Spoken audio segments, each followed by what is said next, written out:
We're taking an in-depth look at the why behind the University of Nebraska system's $58 million budget shortfall, starting with why revenue is down.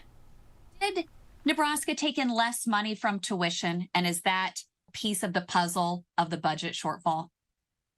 Yeah, we did, particularly at our UNL and UNO and Kearney campuses, and that's part of the shortfall. Did you see this budget shortfall coming? Well, you could start to see that we're starting to lose students. I mean, not too long ago, we were just about 53,000 students, and now we're down to, 50,000. So that's a lot of dollars. The first question, is this a Nebraska problem, or are other institutions across the U.S. seeing declines in enrollment? To find out, I caught up with Dr. Tara Lawley, Post-Secondary Branch Chief and Acting Associate Commissioner of the Administrative Data Division at the National Center for Education Statistics. That does not fit on a business card, does it? It doesn't. No, it does not. All colleges and universities in the U.S. that take any federal dollars are required to turn in their enrollment numbers to the National Center for Education Statistics. When we look at college enrollment across the entire country, what have we been seeing over the last 10 years? Prior to 2010-11, the numbers were going up. So in 2010, it was at 21.6 million.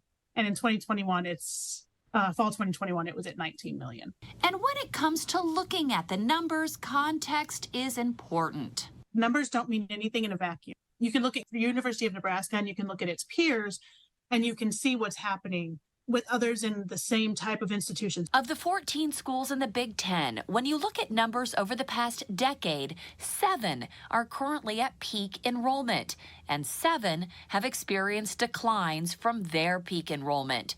UNL reached a record high enrollment in 2017 and has since dropped 10%. That's the highest drop next to University of Iowa, who's down 13% from its peak enrollment. Looking now at the MIAA, of the 14 schools, just 2 are at peak enrollment and 12 with declines from their peak. UNK's drop of around 1,100 students from its record enrollment marks a 16% decline.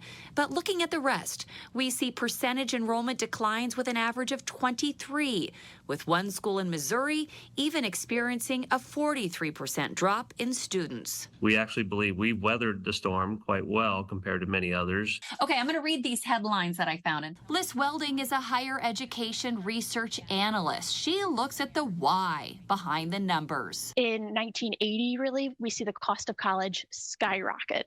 And I mean, after 15 years of tuition not budging, all of a sudden it increases by 40% within that decade.